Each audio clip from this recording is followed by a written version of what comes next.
Hello la familia, bonjour, j'espère que vous allez bien. Nous, on va super bien.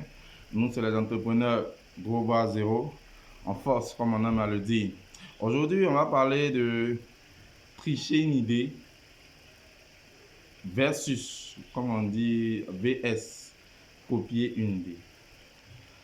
Tricher une idée, copier une idée, c'est pas pareil. Beaucoup de choses à Abidjan, d'entrepreneurs à Abidjan, trichent les idées. Beaucoup de personnes qui font des activités trichent des idées. Tricher des idées, c'est voir seulement le résultat. C'est comme en classe.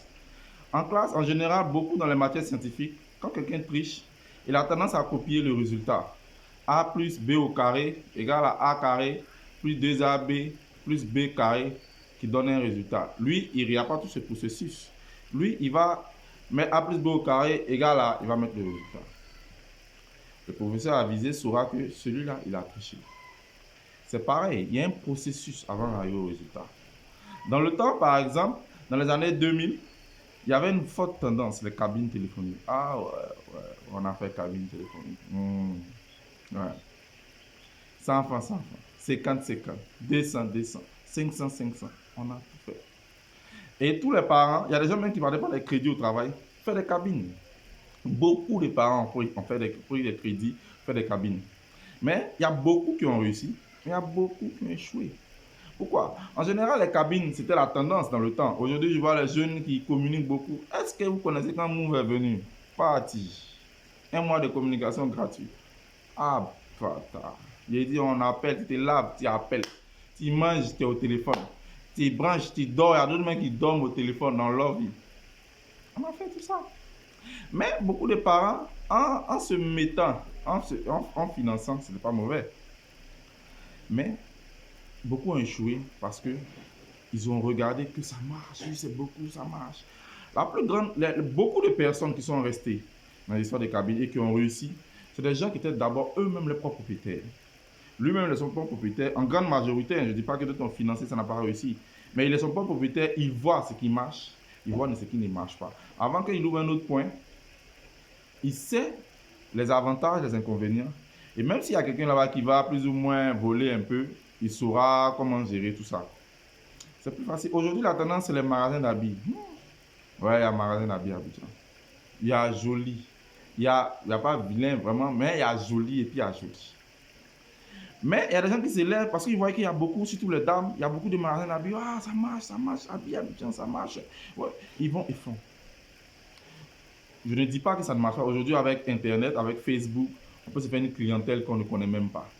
Mais la grande majorité de ces personnes-là ont commencé dans un magasin modeste, soit dans un conteneur, soit dans un petit magasin, se sont fait une clientèle, se sont créés un réseau, et puis pour passer un certain cap, sont partis dans un plus grand magasin, beau, bien chic, bien aéré, bien climatisé et autres.